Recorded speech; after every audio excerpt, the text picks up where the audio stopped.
A very warm welcome, students.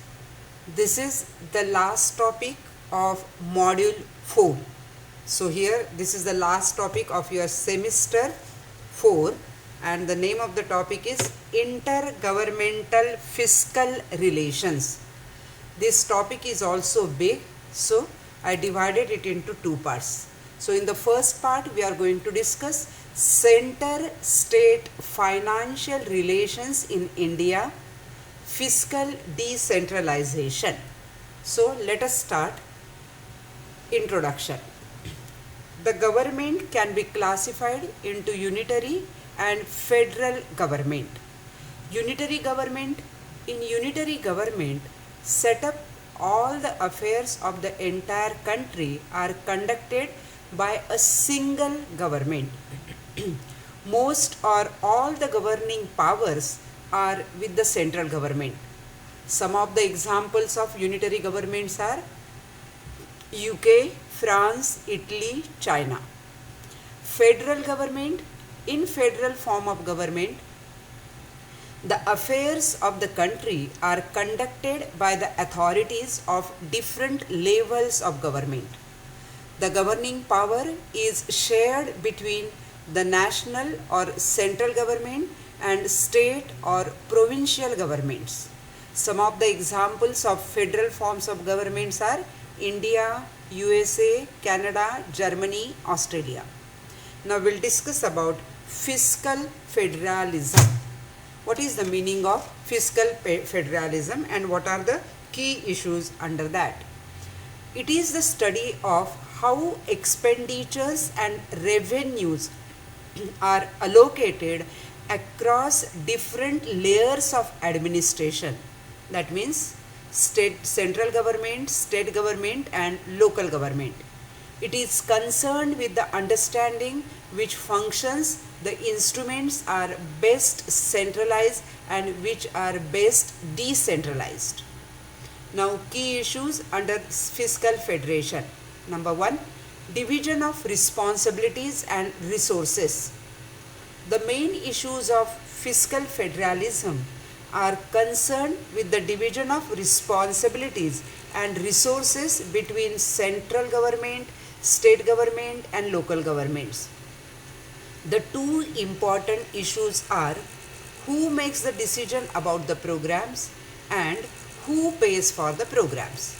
In some cases, central government pays for the program and gives broad discretion to the state regarding how to carry out the program. In other cases, central government essentially dictates all the terms and the states simply administer the programs. There is also division of responsibilities between state and local governments. Now, the next point is, just a minute. Regulation. The Constitution restricts the laws that states can pass. Similarly, state and local governments may also be subject to same pollution and environmental regulation that apply to the private firms and individuals. Next, incentives for resource transfer. Sometimes the central government imposes its will through eligibility requirements for grants and loans, etc. The central government uses this power to transfer resources to enforce national rules and standards. Next, tax expenditures. One of the most important ways that the central government affects state and local expenditure is through sharing of central tax revenues with the states. This can provide an incentive for greater expenditures at state and local level. Next, national and local public goods. One of the most important factor influencing fiscal federalism is difference between national public goods and local public goods. In the case of national public goods, it accrued to everyone in the nation, that is national defense. In contrast, the benefits of local public goods accrue to the residents of the particular locality, for example, traffic lights, fire protection, etc. Next, competition. If the local governments use tax incentives to attract businesses and to increase employment opportunities, gains in one locality or state are partly at the expenses of losses in other localities or states. Tax subsidies. Tax subsidies lead to the increased expenditure on publicly provided goods and increased capital investment by state and local governments. Next, financial imbalance. One of the main issues in the federal setup is the financial imbalances. Financial imbalance means lack of harmony between function and functional resources. So, this is about the features or key issues under fiscal federalism. Now, let us move on to the next point, that is fiscal decentralization. Decentralization in general is an ongoing and gradual process whereby political, administrative and fiscal powers are transferred from central government to the state and local governments. Fiscal decentralization refers to the transfer of taxing and expenditure powers from the control of central government to the government authorities at sub-national levels, that is state and local governments.